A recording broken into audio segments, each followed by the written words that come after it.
Olá, minha gente, muito boa tarde. Pois é, eu estou há bastante tempo para falar sobre esse assunto aqui. Este é um assunto que vem incomodando o Brasil há muito tempo, especialmente, estou dizendo, não é dali, mas especialmente de 2002 para cá. Foi quando a esquerda mais radical, mais dominada ali pelo PT, chegou ao poder e, portanto, dessa forma eles conseguiram, digamos, uma espécie de hegemonia no poder e conseguiram fazer e acontecer e desfazer e plantar e desplantar e destruir vidas. Muito bem, houveram muitas pessoas que foram perseguidas pelo PT lá naquele período já de 2002, alguns como eu e outros que eu conheci, quebraram financeiramente, porque o PT, quando ele assumiu, ele resolveu perseguir a todo aquele que fosse seu inimigo.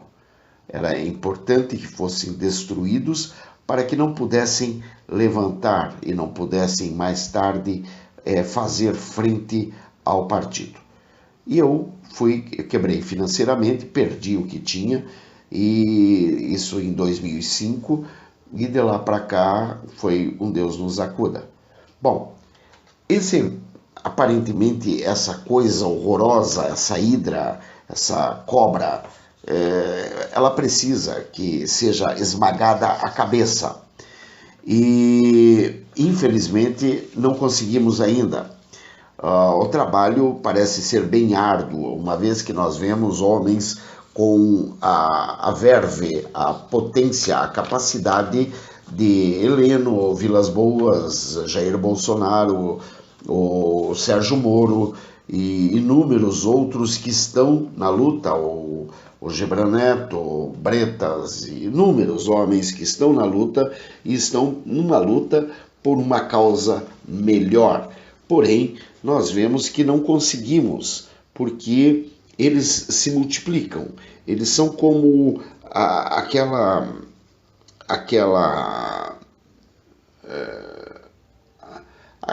coisa que brota do nada, aquela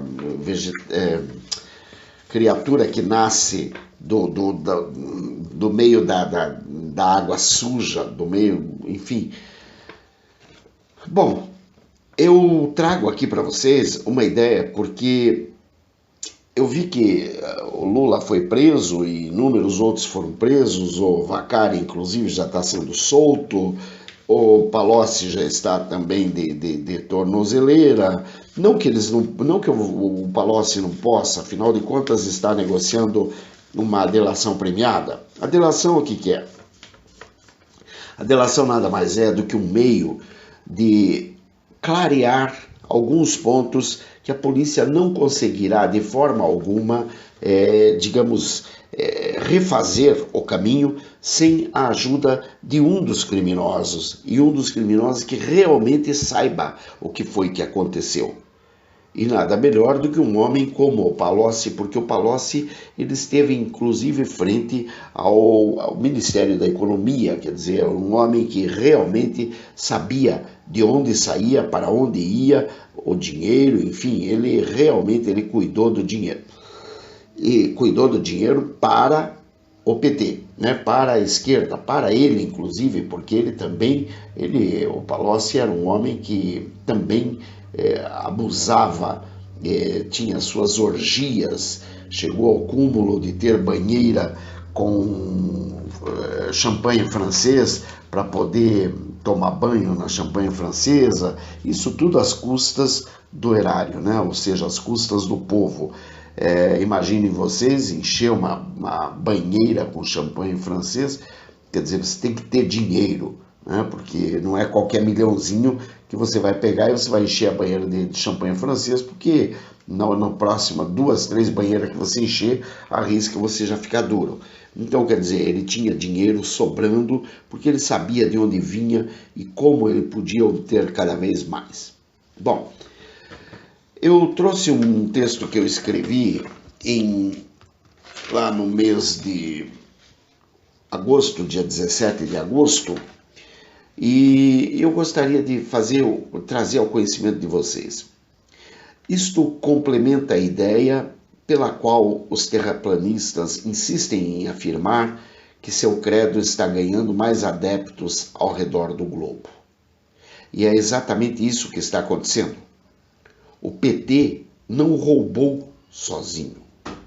Transformou-se na maior organização criminosa jamais existente. Com isso, contribuíram para a morte intelectual e mesmo física dos demais seres, que menos iluminados são utilizados pela seita para a conquista e reconquista do poder.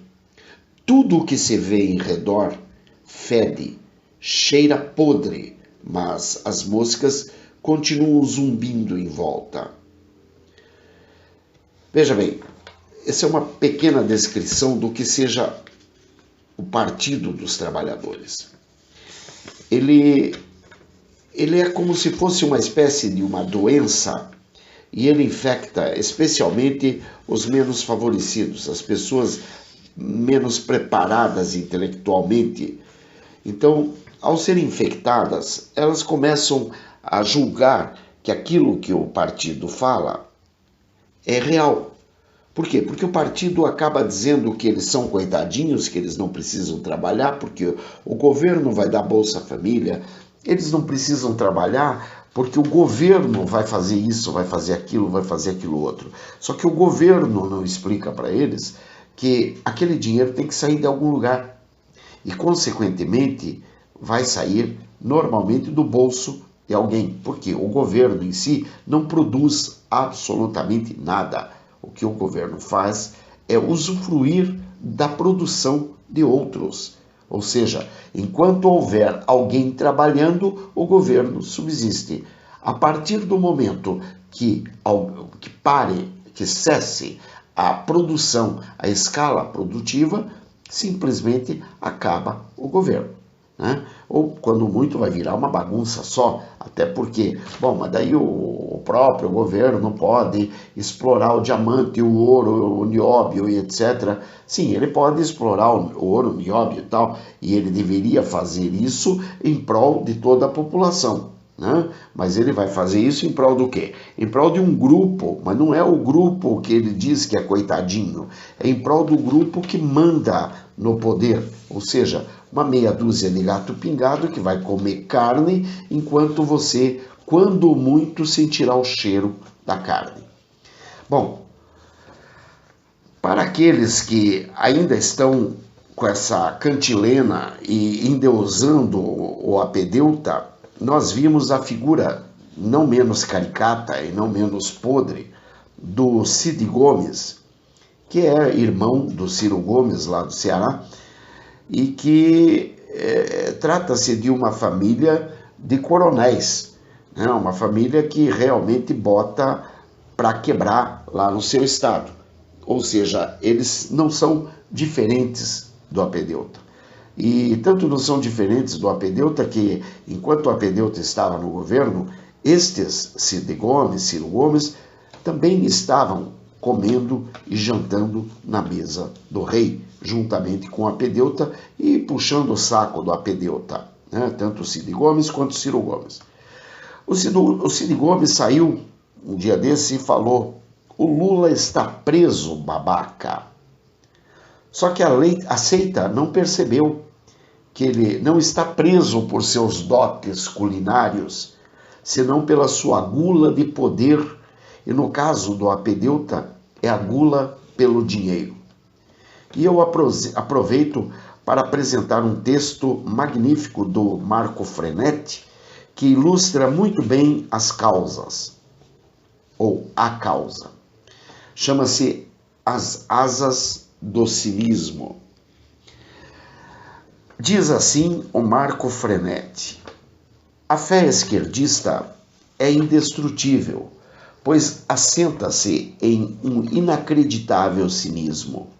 O brasileiro das trevas já teve para fazer um exame de consciência. Os fatos mais terríveis, dezenas de Celso-Danielizações, mensalão, petrolão, saque do BNDES, financiamento de ditaduras, condenação e prisão de seus líderes, mais de 100 milhões de mortos em um século de existência de socialismo, a destruição total da Venezuela, a destruição total de Cuba, eu vou lembrar aqui, apesar de que o Marco Frenetti não falou. Nada disso fez o esquerdista sequer cogitar a possibilidade de abandonar a esquerda e tornar-se uma pessoa intelectual e politicamente honesta. Nada disso. Portanto, não será uma gravação que prova a ligação do PT com o PCC que irá abalar a fé das criaturas do pântano. Em 2022, com alegria e descaramento, votarão 13 de novo. Marco Frenetti. Pois então nós vemos aqui que ele faz uma alusão a que os eleitores do PT, os apoiadores do PT, a claque que mantém esse PT com essa cantilena de Lula livre, de não sei mais o que, são verdadeiras criaturas do pântano, pessoas que não estão preocupadas com o que foi que aconteceu. Você fala para eles da morte de Celso Daniel, de Toninho do PT, de Marielle, enfim, é como se nada estivesse acontecendo. Você mostra para eles inúmeros aviões que caíram, como o do Eduardo Campos, por exemplo, e que não cairia simplesmente, mas caiu porque foi criminoso o assunto. Mesmo assim, eles não param para pensar. Eles são pessoas que estão, digamos, dominadas por uma ideia, por um pensamento como se aquilo realmente não existisse. São pessoas como se estivessem lobotimizadas. Eles não veem mensalões, petrolões, eles não entendem o que seja BNDES. Para eles, quando você fala em dinheiro público, é como se o dinheiro efetivamente fosse público. Eles não entendem que para cada pãozinho que eles comem, para cada ônibus que eles tomam, para cada café que eles tomam, para cada caminhada que eles dão pela rua, eles estão gastando a sola do sapato, que consequentemente está contribuindo de uma forma ou de outra para o aumento da base dos impostos, ou seja, para manter a sociedade em funcionamento. E dessa forma, eles mostram que eles realmente não entendem absolutamente nada de nada. Eles não lembram que todos os seus líderes, todos os líderes do PT, a grande maioria do PT está toda presa. E o que não está preso já foi preso, está solto por uma liminar, uma coisa parecida, mas de qualquer forma é criminoso, porque já poderia até cumprir uma pena bem mais longa para que aquilo sirva de exemplo para outros. Eles não percebem que nas cadeias já viraram quase que um estado paralelo, porque dentro da cadeia tem ministro, tem governador, tem deputado, tem vereador, tem presidente da república. Quer dizer, na cadeia já tem de tudo lá. Nunca antes na história deste país, de fato, parafraseando o Apedeuta, nunca antes na história deste país nós tivemos tanta gente envolvida em tantos crimes numa grande quadrilha. Todos roubavam, mas roubavam cada um para o seu, digamos, para a sua satisfação pessoal. Com o Apedeuta, ele criou a quadrilha organizada dentro do próprio governo, onde a partir dali é que era distribuído o botim, a partir dali era distribuído o que tinha no Banco Central, na Caixa Econômica, no Banco do Brasil, no BNDES, enfim, de uma forma ou de outra, fazendo aquilo que aconteceu na Polônia, na Rússia, na Venezuela, em Cuba, enfim, em todos os países, mais de 100 milhões de mortos. Porque para instituir esse maligno poderio, eles têm que mandar matar todo mundo. Mas como essa gente não vê absolutamente nada disso e acha que o Apedeuta pode estar preso porque ele é bonitinho, porque ele é bonzinho, porque ele tem olhos verdes, tem até uma infeliz que eu não sei de onde resolveu que quer casar com o cara. É interessante porque A gente vê as pessoas... Antigamente nós tínhamos uma ideia de que para que você pudesse ser melhor visto na vida, você deveria espelhar-se em alguém que tivesse produzido alguma coisa boa. Hoje nós vemos que a maioria querem espelhar-se no que não presta. A maioria aí está querendo se espelhar numa Glaise Hoffmann, que morava com o marido, dormia com o Paulo Bernardo, casou com o Paulo Bernardo, aí acabou indo ter problema com não sei mais quem, levava um amante lá para os Alpes suíços e tinha, enfim, o apelido dela na Odebrecht era amante. Precisa dizer mais alguma coisa? Ô, gente, por favor, se precisar dizer mais alguma coisa, é porque realmente você já está também com a tua mente bastante já dominada. Bem, eu sei que ninguém vai prestar atenção no que eu disse, vai ler isto aqui, né? Ninguém vai nem mesmo perder muito tempo ouvindo este áudio. Mas os que porventura lerem também não entenderão nada. E de qualquer forma, fica aí o que foi dito.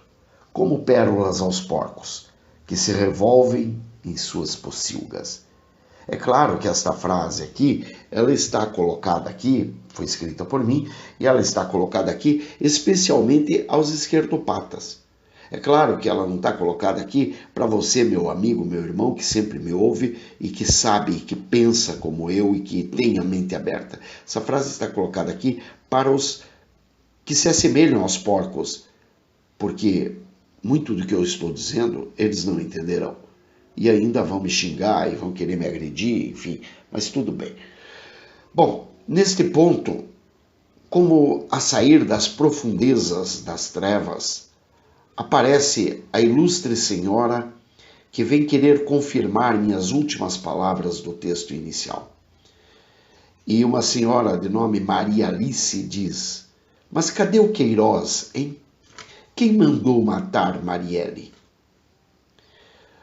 Aí eu como vejo que esse é o mantra no qual eles se agarram todas as criaturas do pântano, eu respondo: com tudo isso no entorno e vocês perguntam apenas do Queiroz? Que coisa mais interessante. E o Celso Daniel? Mas o que importa é o Queiroz. Quanto à pobreza intelectual e moral, realmente o mar de lama não importa se posso apegar-me a uma folha de bananeira. Mas eu já te adianto, sintam-se à vontade com o Queiroz, com o filho do Bolsonaro e com quem mais vocês queiram, porque nós, especialmente eu, não tenho bandido de estimação. E quanto a Marielle? Está aí uma boa pergunta que vai se somar ao quem mandou matar Celso Daniel, ou quem mandou matar Toninho do PT, ou mesmo a quem interessaria a morte de Bolsonaro, ou quem mandou matar Eduardo Campos. O rosário é grande e a mente seletiva e psicopata da esquerdopatia demente não lhes permite responder. E continuo naturalmente me dirigindo a essa senhora Maria Alice Pedotti, como dito no primeiro texto. Eu sei que ninguém vai ler e os que porventura lerem não entenderão nada. De qualquer forma, fica aí o que foi dito como pérolas aos porcos que se revolvem em suas pocilgas. E Maria Alice Pedotti provou que eu estava e continuo certo. A propósito, e apenas a título de curiosidade, como vai aquele ex-assessor da Casa Civil, amigo da Glaise, ou amante, ou coxa, como preferir? Aquele que foi prefeito de Realeza, no sudoeste do Paraná, aquele tal Eduardo André Gajewski. Muito possivelmente, como a memória é seletiva, você talvez não lembre dele pelo nome, mas talvez você lembre pelo crime, né? Porque o PT ele tem uma memória bastante seletiva. Então, pelo nome, eles não lembram das pessoas, eles costumam lembrar pelo apelido. Por exemplo, o amigo do amigo de meu pai, que é o Dias Toffoli, que era advogado do PT, está com esse apelido na Odebrecht. O amigo é o Lula, está com esse apelido na Odebrecht. A amante é a Gleisi, está com esse apelido na Odebrecht. O esquálido é o Edson Lobão, ex-ministro do Lula, está com esse apelido na Odebrecht. E aí vai. O Botafogo é o Rodrigo Maia, está com esse apelido na Odebrecht. O Montanha é o Paulo Pimenta, está com esse apelido na Odebrecht. A Solução é a Maria do Rosário, está com esse apelido na Odebrecht. Enfim, pelo nome você talvez não lembre, mas pelo crime talvez você lembre quem é o Eduardo André Gajewski, minha cara Maria Alice.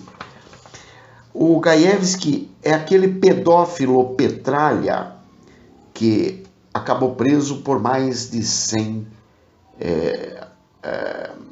casos de pedofilia em que estava envolvido. Ele era prefeito e ele chegava a trocar cargo na prefeitura pelas crianças, né? Os parentes das crianças davam a criança para ele e ele dava o cargo para o cara, né? Então esse é o caso. E essa pessoa, a Maria Alice Pedotti, uma pessoa que eu poderia ter muito respeito, apesar dela ser petista, porque de repente ela é petista porque não sabe por que é petista.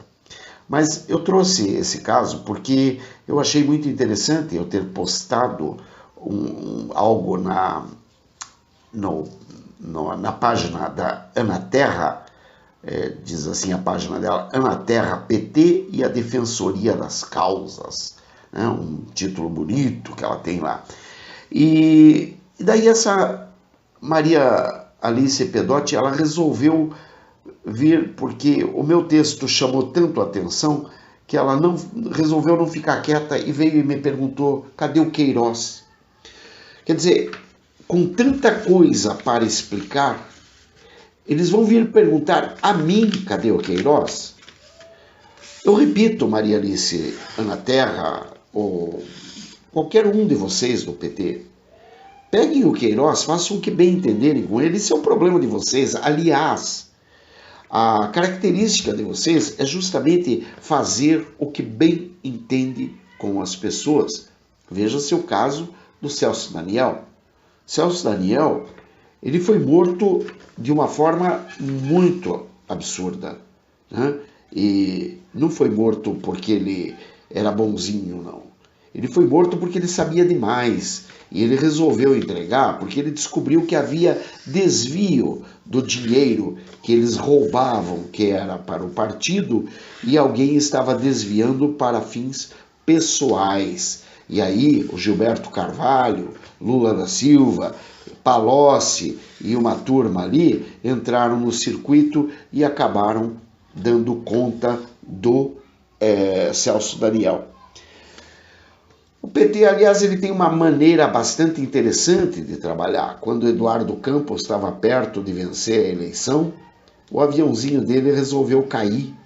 E, curiosamente, a Marina Silva, cria do PT, né, cria do Lula, naquele dia ia viajar com o Eduardo Campos e ela teve um insight, não suba nesse avião. E ela não subiu no avião e ela está livre, mas o Eduardo Campos já está nos braços do capeta. Bom, minha gente, esse era o assunto. Eu espero que isso seja, digamos, bastante explorado para que vocês possam cada vez mais entender um pouco do que essa caterva faz, essas criaturas do pântano fazem contra a nossa sociedade. Nós estamos no ponto em que estamos por causa disso. Então prestem bem atenção, a fim de que nós possamos valorizar essa intervenção militar que está em curso através do governo Bolsonaro e que eles possam ter fortalecimento a ponto de poder cumprir o a que vieram, né? Vamos juntos e vamos construir um país melhor. um Brasil acima de tudo, com Deus acima de todos, coisa que essa turma não conhece, né? Que Deus abençoe, proteja, guarde, liberte e restaure em nome de Jesus a cada um de vocês. Sejam sempre muito bem-vindos, hoje e sempre. Amém e amém. Este foi mais um programa 8 ou 80 do Ministério Testemunha de Jesus Cristo da Igreja Evangélica Santo dos Santos. Muito obrigado porque cada um de vocês pode ver esse áudio e levar adiante. Bye!